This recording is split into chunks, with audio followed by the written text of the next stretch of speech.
এক শহরে অয়ন, তার স্ত্রী রিয়া এবং 5 বছরের মেয়ে পিউকে নিয়ে থাকতো।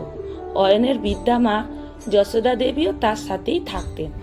অয়ন বড় কোম্পানিতে কাজ করত, তাই সবসময় ব্যস্ত থাকতো।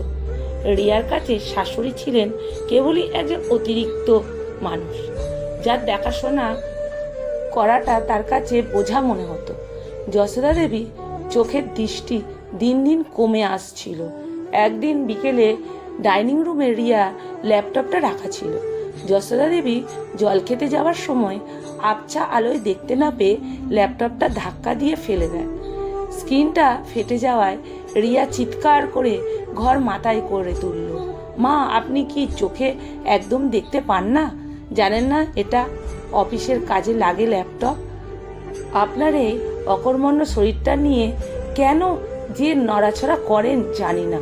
যশোদেবী থরথর করে কাঁপছিলেন।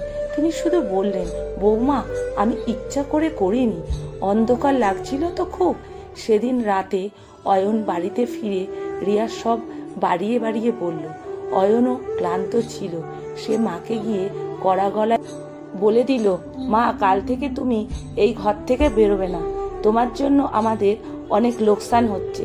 যশোদা দেবী চোখের জল মুছে নিয়ে নিজের ঘরে, অন্ধকার ঘরে গিয়ে বসে রইলেন। রাতে তাকে খাওয়ারও দেওয়া হলো না। পরের দিন বিকেলে অয়ন অফিস থেকে ফিরে দেখলো ঘর অন্ধকার, কোথাও আলো জ্বলছে না। সে বিরক্ত হয়ে পিউকে ডাকলো। দেখলো পিউ দাদিমার ঘরের সামনে বসে আছে। অয়ন পিউকে জিজ্ঞেস করলো, পিউ, সব আলো কেন বন্ধ? মা কোথায়?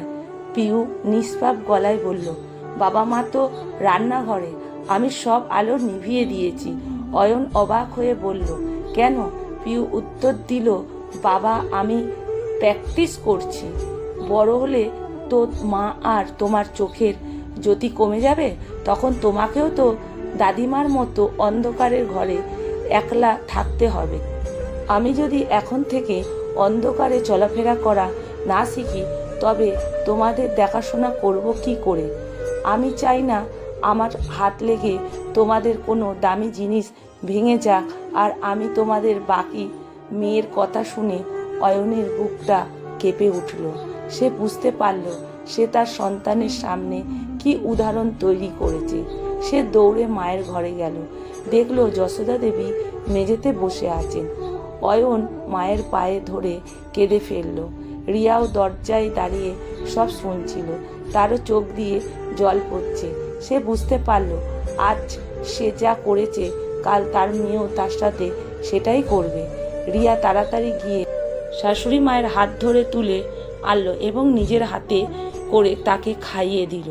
সেই থেকে ওই বাড়িতে আর কোনো ঘর অন্ধকার থাকে না। আসলে আপনার সন্তান আপনাকে দেখে শেখে, আপনার কথা শুনে নয়। মা বাবার সঙ্গে আপনার আজকের ব্যবহারই হলো আপনার বার্ধক্যের জন্য আপনার সন্তানের কাছে দেওয়া প্রতিক্ষণ। কলমে সুষমা বাগ প্রধান, পাঠে অনিতা ভট্টাচার্য।